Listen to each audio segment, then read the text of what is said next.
Hello everyone and welcome back to the channel. If you take methotrexate for rheumatoid arthritis or another inflammatory condition, you may already know that it can be an extremely effective medication. But there are three side effects that patients ask me about again and again: mouth ulcers, hair thinning or hair loss, and that feeling of exhaustion or fatigue after taking the weekly dose. Perhaps methotrexate is controlling your arthritis really well, but the day after you take it, you feel completely wiped out. Perhaps you've started noticing more hair in the shower or on your hairbrush, or perhaps you're developing painful ulcers in your mouth and wondering whether this means methotrexate isn't suitable for you. These problems can be frustrating, but importantly, they don't always mean you have to stop methotrexate. There are often things we can do to make treatment much easier to tolerate. I'm Dr. Naveen Bhadauria, consultant rheumatologist at Pure Rheumatology, London, and in today's video, I'm going to focus specifically on these three common concerns: mouth ulcers, hair loss, and fatigue. We'll talk about why they happen, what role folic acid plays when changing the way methotrexate is taken might help, and perhaps most importantly, which symptoms you should never simply put up with. And one important point before we begin: don't stop or change your methotrexate or folic acid dose based on a video. If you're having side effects, speak to your rheumatology team so that they can work out what's happening and decide what's appropriate for you. Let's start with mouth ulcers, because this is something that can range from a minor nuisance to something that really interferes with eating and drinking. Methotrexate affects folate metabolism, and folate is important for rapidly dividing cells, including the cells lining your mouth. In some people, this can contribute to soreness or ulceration. That's also one of the reasons we prescribe folic acid alongside methotrexate. But I want to make an important distinction here. One small mouth ulcer occasionally is very different from suddenly developing multiple painful ulcers throughout your mouth. If you're taking methotrexate and develop significant or persistent mouth ulceration, particularly if you also feel unwell, have a fever, sore throat, unusual bruising or bleeding, you shouldn't simply assume it's a normal side effect and carry on. It may be a sign that methotrexate is affecting you more significantly and needs medical review. This gives us our first really important message. Mouth ulcers on methotrexate shouldn't automatically be ignored. Sometimes they're straightforward and manageable, but significant ulceration can occasionally be an early warning sign of toxicity. Depending on the circumstances, your clinical team may want to review your dose, check your blood count, kidney function, and liver tests, look at other medications you're taking, and make sure there isn't another explanation for the ulcers. Methotrexate is normally cleared through the kidney, so changes in kidney function can matter. Drug interactions can matter as well. This is one reason why regular blood monitoring isn't just a box-ticking exercise when you're taking methotrexate. We're looking for problems early, often before they become serious. Now let's talk about folic acid, because patients sometimes ask me, if methotrexate interferes with folate, why don't we just give lots of folic acid? The answer is that folic acid supplementation is already an important part of methotrexate treatment. It can reduce several adverse effects associated with low-dose methotrexate, including gastrointestinal problems and abnormalities in liver blood tests, and it may help with some of the symptoms we're discussing today. There are different folic acid regimens used in clinical practice, and your rheumatology team may adjust the regime if you're struggling with side effects. But don't simply increase it yourself, because the timing and dose should be considered alongside your methotrexate regimen and your individual circumstances. And here's another point that could save somebody a lot of unnecessary discomfort. If you're developing recurrent mouth ulcers, tell your rheumatology team. Don't spend 6 months tolerating them because you think that's the price you have to pay for controlling your arthritis. Sometimes a relatively simple adjustment can make a substantial difference. Equally, we may discover the ulcers aren't actually caused by methotrexate at all. Mouth ulcers can occur for many reasons, including trauma, infection, nutritional deficiencies, and autoimmune disease itself. The fact that you're taking methotrexate doesn't mean every symptom you develop is caused by methotrexate. Let's move on to hair loss, because this is probably one of the side effects that causes the most anxiety. If I tell somebody methotrexate can cause nausea, they may be concerned. If I tell them their hair might thin, particularly for many women and indeed some men, the reaction can be completely different. Hair is closely connected to our identity and confidence, so I never dismiss this as a cosmetic issue. But it's also important to put the risk into perspective. The hair loss we sometimes see with the low weekly doses of methotrexate used in rheumatology is not the same as the dramatic hair loss people associate with high-dose chemotherapy. When it happens, it's more commonly increased shedding or thinning rather than complete hair loss. Why can it happen? Again, methotrexate affects rapidly dividing cells and folic pathways, and hair follicles contain cells that divide quickly. In some patients, that can alter the normal hair growth cycle and lead to increased shedding. But if somebody tells me they're losing their hair while taking methotrexate, I don't automatically blame the drug. There are many other causes of hair loss. Iron deficiency is common. Thyroid disease can cause it. Significant illness, weight loss, stress, and hormonal changes can all trigger hair shedding.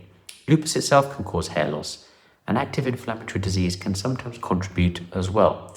So the first question isn't simply how quickly can we stop methotrexate? The first question is, why is the hair loss happening?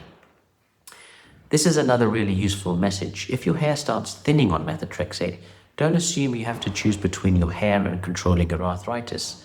Speak to your rheumatology team. We can look at the timing, the severity of the hair loss, your methotrexate dose, your folic acid, your blood test, and whether there may be another cause. Sometimes optimizing folic acid may help.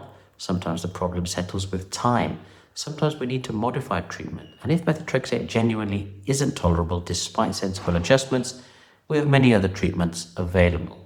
The aim isn't simply to suppress your arthritis at any cost. The aim is to control the disease with a treatment you can live with. Now let's come to fatigue, because this is perhaps the most complicated of the three. I hear patients describe something they sometimes call the methotrexate hangover. They take methotrexate perhaps on a Friday evening, and the next day they feel exhausted. They might describe brain fog, nausea, low energy, or simply feeling washed out. By Sunday or Monday they feel better, and then the pattern repeats the following week. If that happens consistently after every dose, it's understandable to suspect methotrexate. But fatigue and inflammatory disease is complicated because rheumatoid arthritis itself can cause profound fatigue. Inflammation can make you tired. Anemia can make you tired. Poor sleep because of pain can make you tired. Low mood can contribute. Thyroid problems, iron deficiency, vitamin deficiencies, infection, and many other medical problems can cause fatigue. So again, we need to understand the pattern rather than automatically blaming the medication. One of the most useful things you can do is look at the timing. If you feel reasonably well before methotrexate, take your weekly dose and then predictably feel exhausted for the following day before recovering. That temporal relationship is useful information. If you're exhausted 7 days a week, regardless of when you take methotrexate, we need to think more broadly. Patients sometimes ask whether taking methotrexate in the evening can help. For some people, taking it at a time that allows them to sleep through some of the immediate side effects can make treatment more manageable. Other patients arrange their weekly dose around their routine because they know they may feel tired afterwards. But I don't want people planning their entire life around losing a day every week to medication. If methotrexate is consistently making you feel terrible, tell your rheumatology team there may be ways to improve tolerability. One option that sometimes comes up is switching from methotrexate tablets to a subcutaneous injection.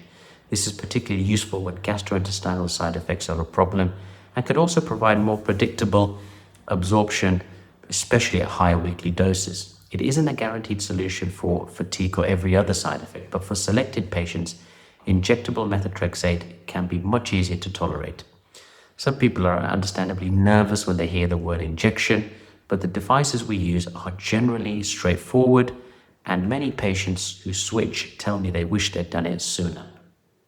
This is why I don't like the idea that there are only two options, either tolerate every side effect or stop methotrexate.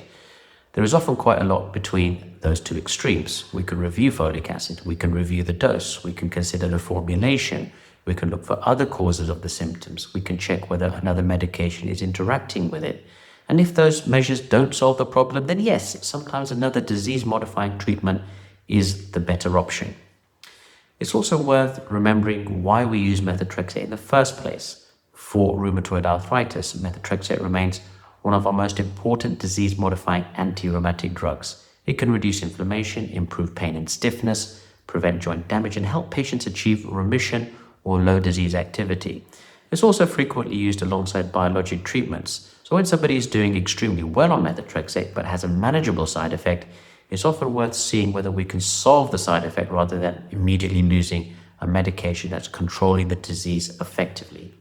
At the same time, I never want patients to think they should tolerate serious symptoms because methotrexate is an important drug. There are some symptoms that require prompt medical advice. Significant mouth ulceration, especially if it's widespread or accompanied by feeling unwell, fever, sore throat, unusual bruising or bleeding, needs attention. Breathlessness or a new persistent dry cough also needs assessment. Severe vomiting or diarrhea can matter because dehydration can affect kidney function and potentially alter methotrexate clearance. And if you've been told by your clinical team to withhold methotrexate during a significant infection or while taking certain medications, follow the advice you've been given. There is another methotrexate safety issue I think every patient should know about. For inflammatory arthritis, methotrexate is usually taken once a week, not every day. Accidental daily dosing can cause serious toxicity.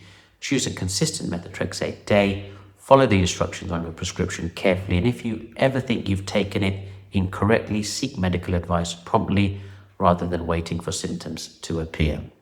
I also want to mention alcohol because patients frequently ask whether they have to stop drinking completely when they start methotrexate. The answer depends on your individual situation, your liver health, the amount you drink, and the advice of your clinical team. Methotrexate can affect the liver, which is one of the reasons we monitor liver blood tests regularly. Rather than assuming alcohol is either completely forbidden or completely harmless, have an individual conversation with your doctor about what is appropriate for you. So let's imagine a patient who comes to see me and says, methotrexate is working brilliantly for my arthritis, but I'm getting mouth ulcers. My hair seems thinner and I'm exhausted the day after I take it. Do I have to stop?